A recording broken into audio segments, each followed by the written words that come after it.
My husband has 6 more wives that I didn't know about. I thought I knew everything about my husband, John. We've been married for 5 years, and our relationship has been nothing short of amazing. We met at a mutual friend's wedding, and it was love at first sight. Or so I thought. Everything changed one fateful evening. John had left his phone on the kitchen counter while he was in the shower. Normally, I would never snoop, but a message popped up that caught my eye. It was from someone named Diana.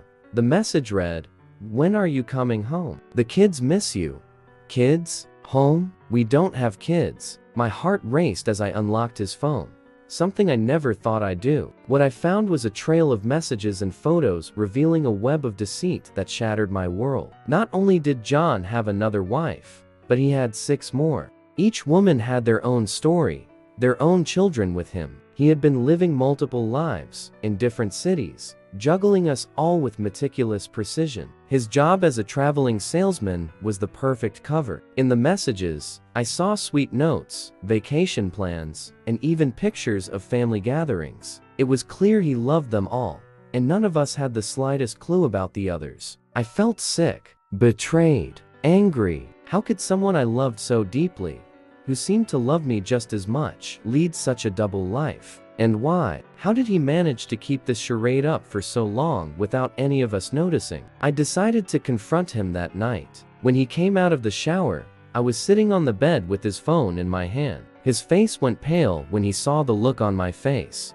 "Who are they?" I asked, my voice trembling with a mix of rage and sorrow. John's expression shifted from shock to defeat. He knew he was caught. He confessed everything. He didn't try to justify his actions, knowing there was no excuse for what he did. He simply apologized, over and over again, tears streaming down his face. But apologies couldn't mend the shattered pieces of my heart. I knew I couldn't stay with him, and I needed to tell the other women. They deserved to know the truth, just as I did. It was the hardest thing I've ever done, reaching out to them and breaking the news. Some were in denial, others were angry, and a few were heartbreakingly understanding. We formed an unlikely support group, helping each other navigate the emotional turmoil. John's deceit had brought us together in the most bizarre way. As I moved forward with my life, I found solace in the strength and resilience of these women, my newfound sisters. Together, we would heal and rebuild our lives, free from the shadow of his lies.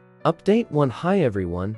I wanted to provide an update on my situation since my last post. It's been a whirlwind of emotions, but I'm finally starting to see some light at the end of this dark tunnel. After confronting John and discovering the full extent of his deceit, I moved out of our home and stayed with a close friend. The initial shock has begun to wear off, and I've started taking steps to rebuild my life. Here's what's happened since. 1. Legal proceedings. I've filed for divorce. It was a difficult decision, but it's the right one for me. John has been cooperative, understanding the gravity of his actions. We're working through the process as amicably as possible, given the circumstances. Additionally, several of the other wives are also pursuing legal actions. We've connected with a lawyer who specializes in cases like ours, and she's helping us navigate this complex situation. 2. Emotional support. The other women and I have formed a strong bond. We've created a group chat where we support each other daily, sharing our feelings, progress, and plans for the future. It's been incredibly therapeutic to have people who truly understand what I'm going through. We've even started meeting up in person when we can, turning this bizarre situation into a source of strength and solidarity. 3. Counseling. I've started seeing a therapist to help me process everything. The betrayal runs deep, and it's going to take time to heal. Therapy has been a lifesaver, giving me tools to cope with the emotional roller coaster. Some of the other wives have also sought counseling, and we encourage each other to prioritize our mental health. 4. Moving forward, I'm focusing on rebuilding my life and rediscovering who I am outside of this relationship. I've reconnected with old friends, thrown myself into my work, and even started a new hobby, painting. It's been a great outlet for my emotions and a way to reclaim my sense of self. 5. The future. Despite the pain, I'm cautiously optimistic about the future. This experience has shown me my own resilience and the power of solidarity among women. I'm taking things one day at a time, but but I know I'll come out stronger on the other side. Thank you to everyone who reached out with words of support and encouragement. It means more than you know. I'll continue to update as things progress. But for now, I'm focusing on healing and moving forward. Stay strong, and remember that even in the darkest times, there's always hope for a brighter tomorrow. Like and subscribe for more videos.